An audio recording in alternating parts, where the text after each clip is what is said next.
Bonjour à toutes et à tous et bienvenue sur Radio CSERT, votre rendez-vous quotidien avec l'actualité de la cybersécurité. Je suis Marc-Frédéric Gomez, j'espère que vous allez bien. Nous sommes le mercredi 10 décembre 2025, il est 2h15 du matin. Et au programme de cet épisode spécial, on apprend que des attaques opportunistes d'activistes pro-russes contre des infrastructures critiques par la CISA. Ce 9 décembre 2025, la CISA, en collaboration avec le FBI, la NSA et de nombreuses agences partenaires internationaux, ont publié une alerte sous la référence AA25343A mettant en garde contre des attaques opportunistes menées par des groupes de activistes pro-russes visant des infrastructures critiques aux États-Unis et dans le monde. Ce rapport conjoint indique que ces groupes idéologiquement motivés s'en prennent à divers secteurs essentiels: l'eau potable et l'assainissement, l'agroalimentaire, l'énergie, et en exploitant des accès distants insuffisamment sécurisés vers des systèmes industriels, bien que moins sophistiqués que celles d'acteurs étatiques avancés comme les APT, leurs attaques peuvent causer des perturbations réelles, parfois même des dommages physiques, et forcent les opérateurs à dépenser temps et ressources pour restaurer leur système. Alors le contexte, on est sur une nébuleuse de activistes pro-russes en plein essor, et depuis l'escalade du conflit russe-ukrainien en 2022, on observe une multiplication des groupes de activistes se réclamant du soutien à Moscou, et ciblant prioritairement l'Ukraine et les pays alliés, généralement sans lien officiel direct avec l'État russe. Ces collectifs n'en bénéficient pas moins parfois d'un appui plus ou moins indirect de la part d'entités liées au Kremlin ou en renseignement russe. L'alerte de la CISA met en lumière plusieurs de ces groupes dont les activités se sont intensifiées ces dernières années. La Cyber Army of Russian Reborn, ce qu'on appelle la CARR, est apparue fin février début mars 2022, possiblement à l'initiative d'un service de renseignement militaire russe, on parle du GRU, l'unité 74 455. Le CARR s'est initialement fait connaître par des campagnes de déni de service, les fameux DDoS, contre des cibles aux États-Unis et en Europe affichant un soutien à l'Ukraine. Ce groupe promeut la cause russe via des canaux Telegram en publiant l'image et vidéos propagandistes ainsi que des données volées. Fin 2023, le CAR a élargi son champ d'action au système de contrôle industriel, les fameux ICS, et il a revendiqué notamment une intrusion dans une station de traitement des eaux européennes en octobre 2023, puis dans 2 exploitations agricoles laitières aux États-Unis en novembre 2023 aussi. Vers fin septembre 2024, mécontent du soutien reçu, l'administrateur de CARR s'est associé à un membre d'un autre groupe pour former une nouvelle entité baptisée Zen Pentest. C'est assez incroyable.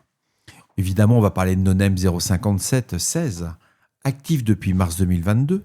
Ce collectif serait une création officieuse d'un organisme parrainé par le Kremlin, le Centre d'études et de monitoring du milieu des jeunes, le fameux CISM. NoName 05716 est surtout connu pour ses attaques DDoS fréquentes contre des institutions gouvernementales et des entreprises dans les pays de l'OTAN et de l'Union européenne, considérés comme hostiles aux intérêts russes. Le groupe opère via plusieurs canaux Telegram et a développé son propre outil de DDoS, le fameux DDoSia, diffusé à sa communauté de partisans. En 2024, NoName 05716 a renforcé sa coopération avec d'autres activistes pro-russes, menant des campagnes conjointes avec le CARR, par exemple, une attaque revendiquée ensemble en juillet 2024. Cette proximité a abouti à la création de Zen Pentest fin 2024, intégrant des membres des 2 groupes. Et quand on parle de Zen Pentest, qui a été fondé donc en septembre 2024 par des anciens de CARR et de NoName 057, ils se sont spécialisés dans les intrusions au sein des systèmes industriels, tout ce qui est OT ICS, d'organisations critiques à travers le monde, et contrairement à d'autres, ce groupe a totalement délaissé les DDoS au profit d'attaques ciblant directement les interfaces homme-machine, les fameuses IHM, et les dispositifs de contrôle de processus. Ils veulent vraiment attirer l'attention médiatique par des incidents plus spectaculaires. Zen Pentest pratique aussi le hack and leak, intrusion suivie d'une fuite de données, et la défiguration de systèmes, c'est-à-dire le changement du contenu affiché, pour diffuser soit des messages pro-russes, et le groupe s'allie régulièrement avec d'autres collectifs pour amplifier l'audience de ses actions, reprenant et relayant par exemple les revendications du groupe CARR et NoName 05716, et non des partenariats avec de nouveaux venus comme Sector 16. Alors Sector 16, c'est qui ? C'est un groupe qui est émergent depuis janvier 2025. Et ils sont novices quand on regarde par rapport à l'ancienneté des autres, mais ils se sont fait connaître via leur collaboration avec Zen Pentest. Très actifs sur les réseaux sociaux, notamment Telegram, ils publient des vidéos et communiqués clamant des compromissions d'infrastructures énergétiques aux États-Unis. La rhétorique de Secteur 16 s'aligne sur la propagande pro-russe. Le groupe affichant son soutien aux objectifs géopolitiques de Moscou, et d'après les analystes, il n'est pas exclu que certains membres de Secteur 16 bénéficient d'un soutien indirect du gouvernement russe en échange de certaines opérations qui servent les intérêts stratégiques de Moscou. Une approche cohérente avec la stratégie russe d'acteurs mandataires visant à utiliser des hackers tiers par un déni plausible. Si on regarde les méthodes d'attaque observées, les fameux TTP, bien que leurs ressources techniques soient limitées, ces activistes pro-russes parviennent à exploiter des faiblesses élémentaires qui restent malheureusement répandues dans de nombreuses infrastructures. Leur mode opératoire est relativement peu sophistiqué et aisément reproductible. Il repose sur la recherche d'accès facile afin de maximiser l'ampleur de leur intrusion, et en particulier, ils tirent parti de la multitude de systèmes industriels connectés exposés en ligne via des services de prise en main à distance comme VNC.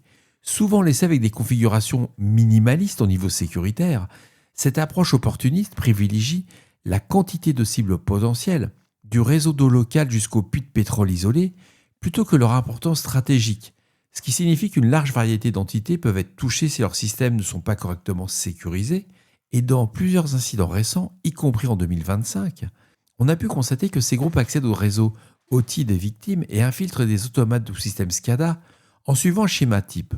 Leurs actions, une fois à l'intérieur, sont souvent brouillonnes, faute d'expertise sectorielle. Ils comprennent mal les processus qu'ils tentent de perturber, mais peuvent malgré tout causer des dommages indirects. Ils n'hésitent pas ensuite à exagérer l'impact de leurs attaques dans leurs revendications publiques pour accroître la notoriété, même si l'effet réel est parfois moins de ce qu'ils proclament. Et voici proclament. Voici les principales étapes typiques d'une intrusion de ce type. Ils vont d'abord scanner des cibles exposées. Les attaquants commencent par scanner massivement Internet à la recherche d'équipements industriels accessibles publiquement, et ils font ça d'une façon extrêmement simple. Ils vont utiliser des outils open source, que ce soit Nmap, OpenVAS ou des moteurs de recherche spécialisés. Ils vont détecter notamment les services VNC, Virtual Network Computing, et ouverts sur les ports par défaut, du 5900 par exemple, ou adjacents. Après, ils vont préparer l'attaque. C'est du basique, c'est vraiment du très scolaire. Ils vont mener leurs opérations en minimisant les risques de remonter jusqu'à eux. Tous ces activistes louent généralement un serveur privé virtuel, un fameux VPS, et ces infrastructures temporaires leur servent de relais pour lancer des scripts de découverte et surtout des attaques par brute force tout en masquant leur véritable origine. Ensuite arrive la connexion initiale au système. Une fois un service VNC vulnérable identifié sur une cible donnée, les attaquants vont tenter de s'y connecter, donc à l'aide d'un client VNC standard. Vous voyez, il n'y a pas besoin d'avoir beaucoup d'infrastructures.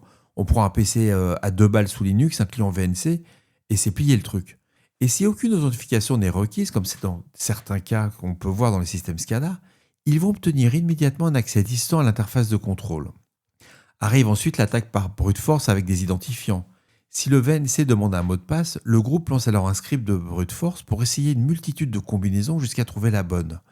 Dans de nombreux cas, les dispositifs ICS concernés utilisent encore un mot de passe par défaut connu ou un code simple, voire n'ont pas de mot de passe du tout, ce qui facilite grandement l'intrusion. L'accès à l'IHM du dispositif, une fois que les barrières d'authentification sont franchies, l'attaquant accède à l'interface homme-machine du système industriel, et cette interface graphique leur permet de visualiser les écrans de contrôle, de comprendre ce qu'ils sont en train de faire, et comme on le ferait un opérateur légitime, et potentiellement, ils vont commencer à interagir avec les équipements supervisés. Donc derrière toutes ces manipulations malveillantes, l'activiste va tenter d'effectuer des actions perturbatrices, c'est du classique, il est en train d'attaquer.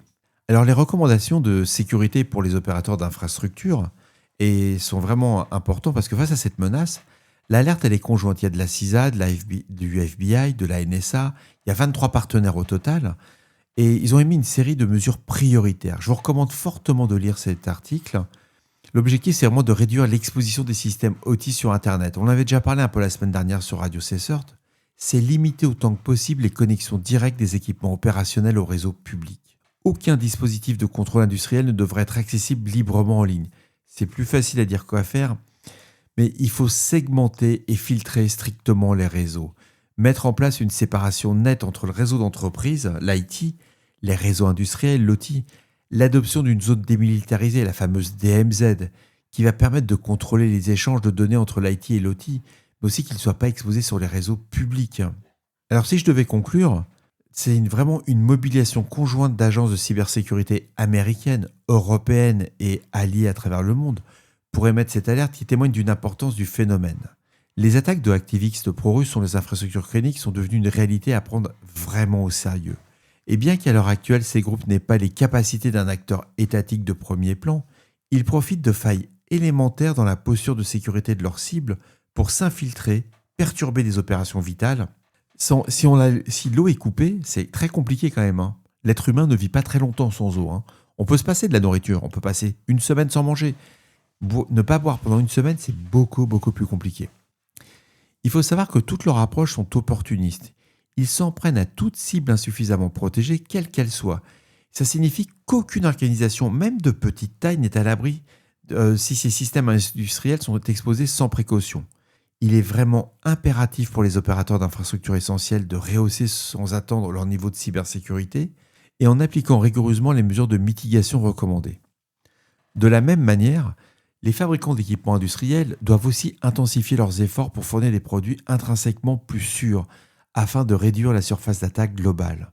C'est fou qu'il y ait encore des systèmes SCADA qui ont des identifiants et des mots de passe codés en dur ou qui, carrément, ce sont des mots de passe qu'on ne peut pas modifier. C'est incroyable. Mais c'est en renforçant dès maintenant toutes ces défenses que les organisations réduiront l'attrait et l'impact potentiel de ces attaques.